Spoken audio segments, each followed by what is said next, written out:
Bom dia, meu aluno, minha aluna do nono ano. Continuando então as nossas videoaulas, né? Nesse tempo de quarentena. Nós vamos hoje, no dia 31/3, essa terça-feira, introduzir um novo capítulo, né, da nossa apostila de arte.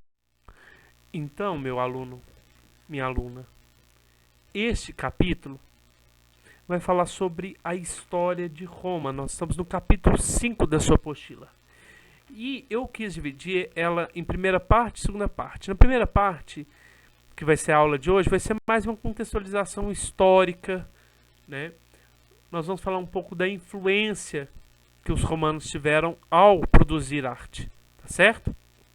Onde se encontra, então? Na sua página 7 e na sua página 8, tá? Página 7 e página 8. Então, meus queridos, eu trouxe essa imagem. Essa imagem representa a origem de Roma. Você pode perceber isso aqui na sua página 7 e 8.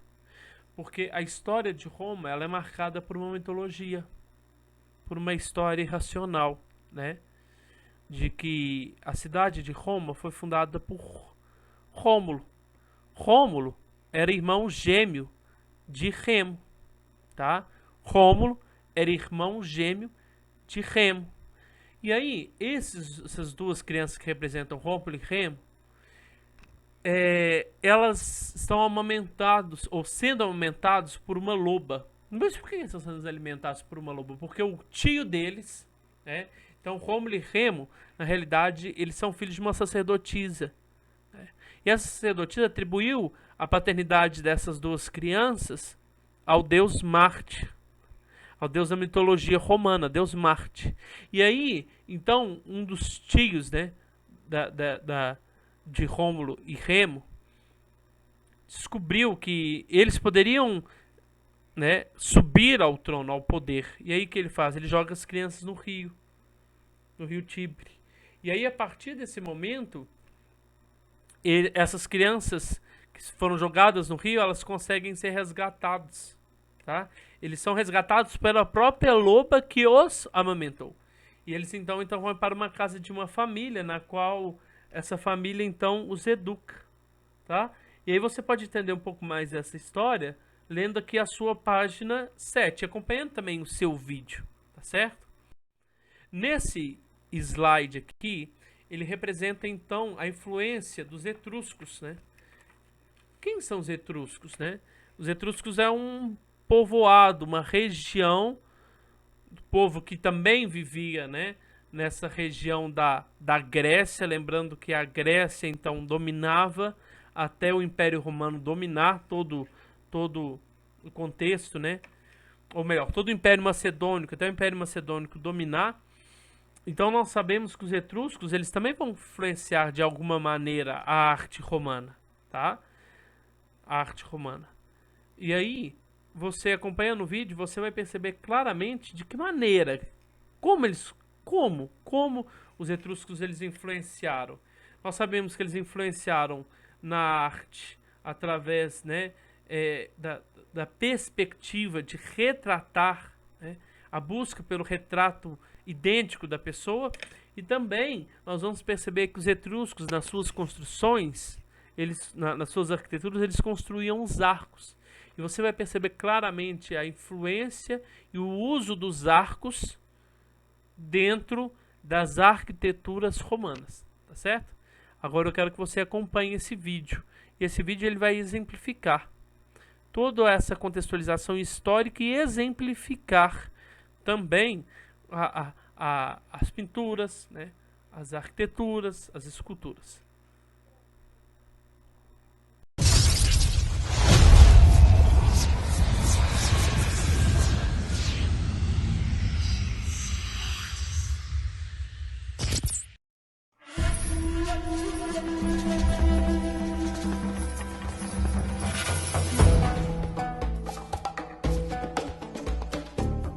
Segundo o historiador romano Tito Livio, Roma foi fundada por Rômulo, irmão gêmeo de Remo. A partir do seu relato, muitas histórias seguiram a respeito de Rômulo e Remo. Uma delas conta que os dois eram filhos da sacerdotisa Rhea Silvia, que atribuiu a paternidade ao deus Marte, herdeiro do reino de Alba Longa. Mas Anúlio, seu tio, queria ocupar o trono e mandou jogá-los no rio Tibre. Encontrados por uma loba que os amamentou, os irmãos foram criados pelo pastor Faustulo e sua mulher Laurentia e tornaram-se adultos fortes e corajosos. Proclamados reis, acabaram disputando o poder e, durante um conflito entre os patrícios de um e de outro, Remo foi morto.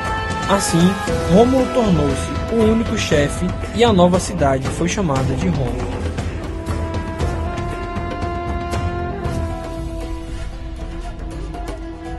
Sabe-se que a formação cultural do povo romano sofreu forte influência de gregos e etruscos, que ocuparam diferentes regiões da Itália entre os séculos 12 e 6 a.C.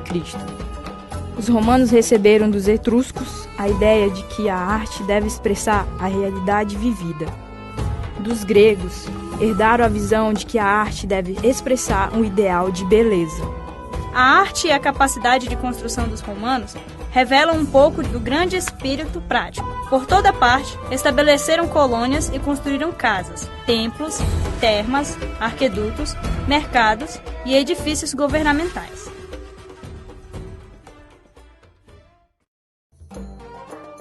A escultura é uma forma interessante de observar a influência de etruscos e gregos. Realistas e práticos, como os etruscos, os romanos produziram na escultura figuras muito próximas da pessoa retratada.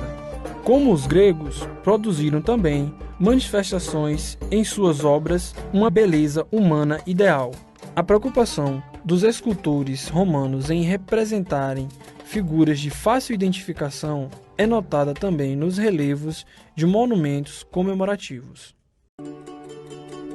O arco foi um importante recurso de arquitetura que os romanos conheceram com os etruscos e empregaram em muitas de suas obras.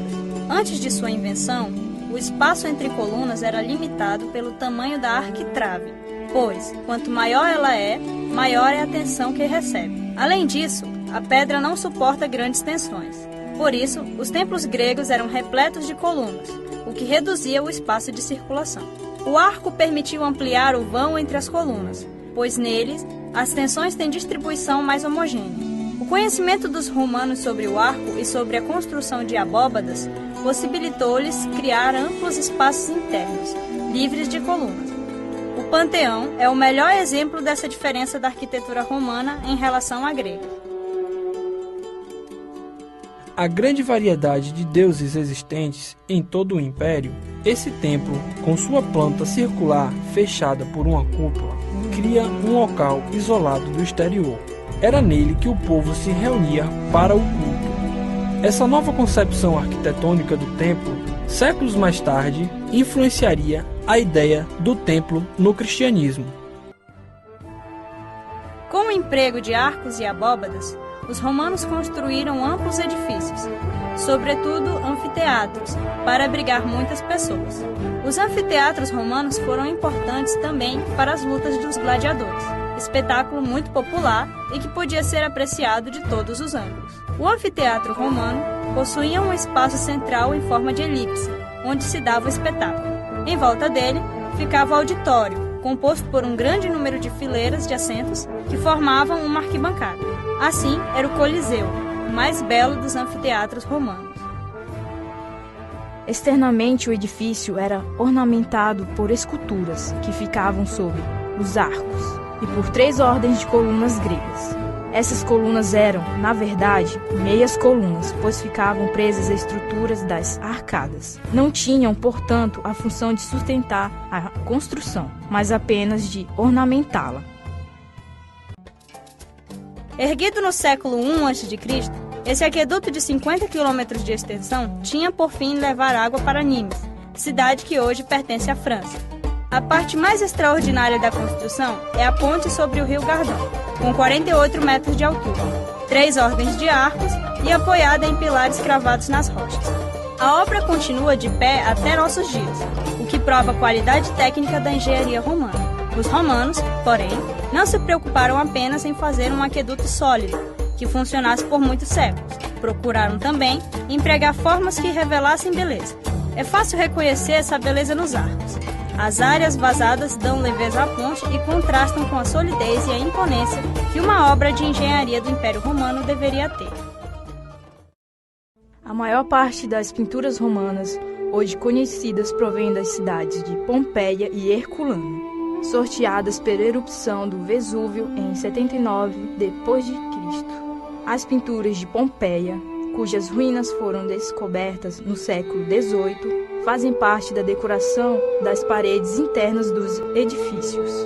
Inicialmente, decoravam-se as paredes com uma camada de gesso pintada para dar a impressão de placas de mármore. Mais tarde, alguns pintores perceberam que era possível passar a ilusão de um bloco saliente de mármore apenas pela pintura, sem necessidade do gesso. Essa descoberta conduziu a outra. Se era possível sugerir saliência, pode-se também sugerir profundidade.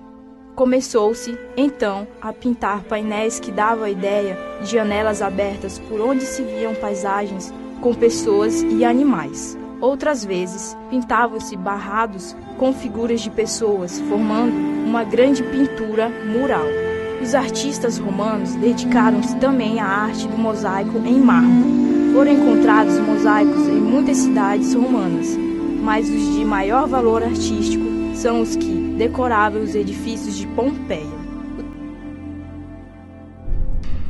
A Vila dos Mistérios é o nome dado a uma das casas existentes em Pompeia.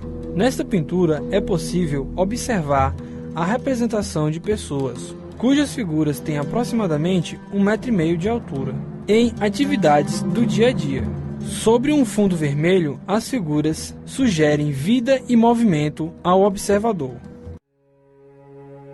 Mosaico consiste na colocação, lado a lado, de pequenos pedaços de pedras de cores diferentes sobre uma superfície de gesso ou argamassa, de acordo com um desenho previamente escolhido. A seguir, a superfície recebe uma solução de cal, areia e óleo que preenche os espaços vazios, fixando melhor os pedacinhos de pedra. Como resultado, obtém-se uma obra semelhante à pintura. Os gregos usavam os mosaicos principalmente nos pisos.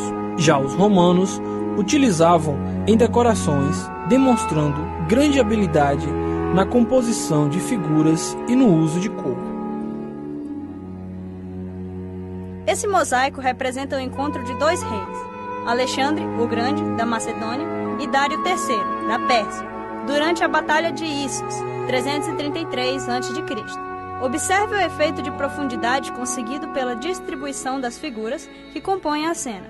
Os cavalos, em primeiro plano, e os reis, mais afastados. Note ainda a sugestão de movimento criada pela postura dos cavalos.